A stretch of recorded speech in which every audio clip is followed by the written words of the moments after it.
Hello and welcome. I'm Vincent Makori. This is Africa 54. France is marking a day of mourning for the deaths of at least 12 people in Wednesday's shooting massacre in central Paris, targeting the satirical publication Charlie Hebdo. Flags are flying at half-staff on Thursday, and security has been stepped up around Paris. A manhunt is ongoing for two suspects. Meanwhile, world leaders and free speech supporters from around the world are strongly condemning attacks. Sharon Behn reports.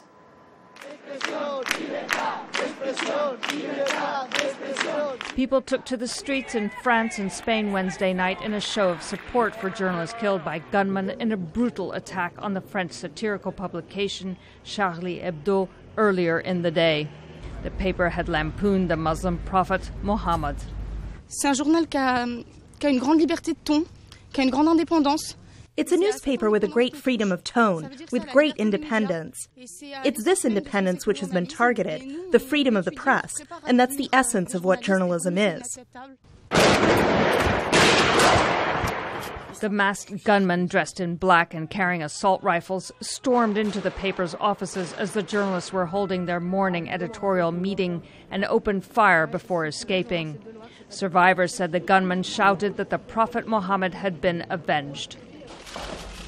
World leaders, including British Prime Minister David Cameron, German Chancellor Angela Merkel, and U.S. President Barack Obama, described the shooting as cowardly and barbaric.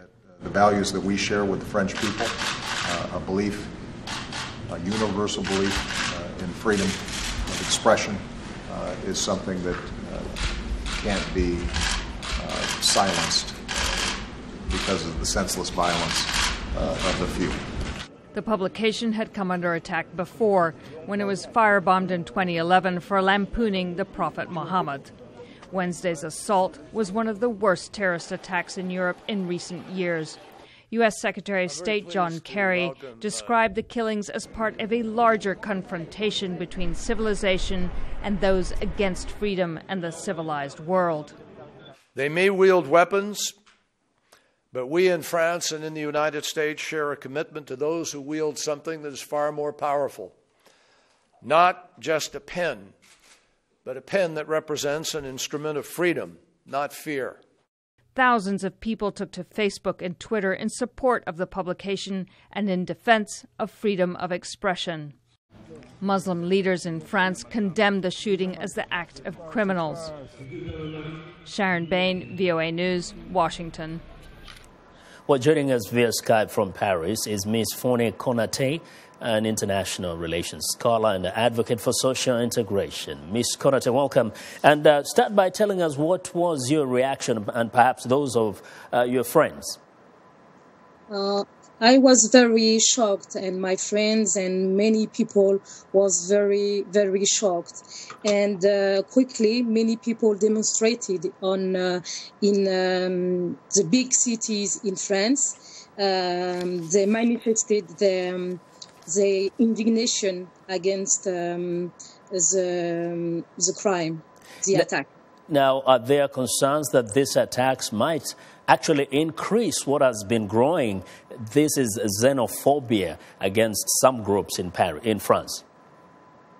Yes, many Muslim people are afraid about xenophobia because the real problem it's about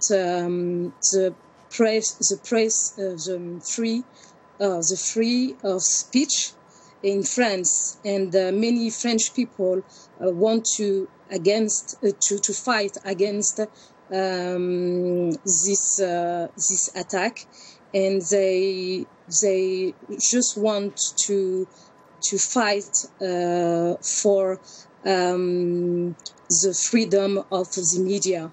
It's very important in France. That's a tradition and culture, but many Muslim people are afraid about Islamophobia. Now, what exactly do people of the Muslim community think needs to be done, or they need to do, in order to reassure the rest of the population that they're not all terrorists? I think for them, it's very important to debate about the terrorist attack in France and in other countries. It's a big problem, and it's not only in France. And many Muslim people want to fight against terrorism. Many Muslims would like to fight against terrorism, not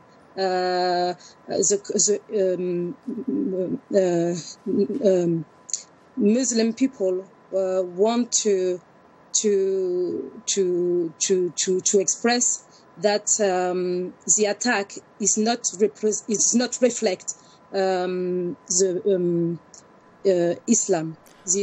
Okay, so this does not represent most of the Muslims. Thank you very much, Ms. Konate, for joining us today. Ms. Founé Konate is an international relations scholar and advocate for social change in France.